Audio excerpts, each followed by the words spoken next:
সুপ্রিয় মৎস্য চাষী ভাই উদ্যোক্তা, আসসালামু আলাইকুম রহমতুল্লাহ। আজকে আলোচনা করব পাবদা মাছ সম্পর্কে, যা বাংলাদেশে ব্যাপক চাহিদা সম্পন্ন একটি মাছ। সম্মানিত মাছ চাষী, আপনারা যারা পাবদা মাছ চাষে আগ্রহী তারা আমাদের এই সম্পূর্ণ ভিডিওটি দেখবেন, কেটে কেটে দেখবেন না। আপনারা পাবদা চাষের ক্ষেত্রে সর্বপ্রথম এমন পুকুর প্রস্তুত করুন যে পুকুরে অন্যান্য ছোট মাছের পোনা থাকে, কেননা পাবদা একটা রাক্ষসী প্রজাতির মাছ।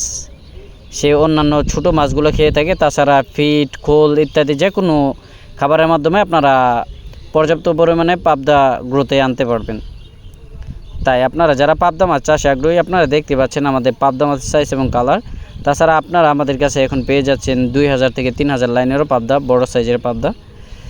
সম্মানিত মাছ চাষি, পাবদা মাছ বাংলাদেশে ব্যাপক চাহিদা সম্পন্ন একটি মাছ। তাছাড়া এই মাছের বাজার মূল্য খুবই বেশি।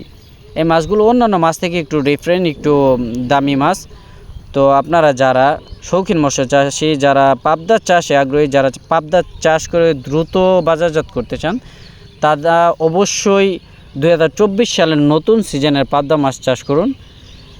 কেননা নতুন সিজন, নতুন পাবদা অন্যান্য যে কোনো পাবদা থেকে উচ্চ হারে গ্রোথে আসবে। এই মাছগুলো আপনারা 3 থেকে 4 মাসে বাজারজাত করতে পারবেন। আপনারা পুকুর প্রস্তুত এমনভাবে করুন যে প্রতিটি পুকুরে শতাংশ হারে 500 গ্রাম চুন, 250 গ্রাম করে টিএসপি ইউরিয়া প্রয়োগ করুন। তারপর পুকুরে পোকামাকড়ের উপদ্রব থাকলে আপনারা উস্তাদ বা সমিথিন ব্যবহার করতে পারেন। 3 দিনের পর আপনারা এইসব প্রয়োগ করার পর 3 দিন পর আপনারা যে কোনো পুকুরে পাবদা সহ অন্যান্য যে কোনো মাছ চাষাবাদ করতে পারবেন।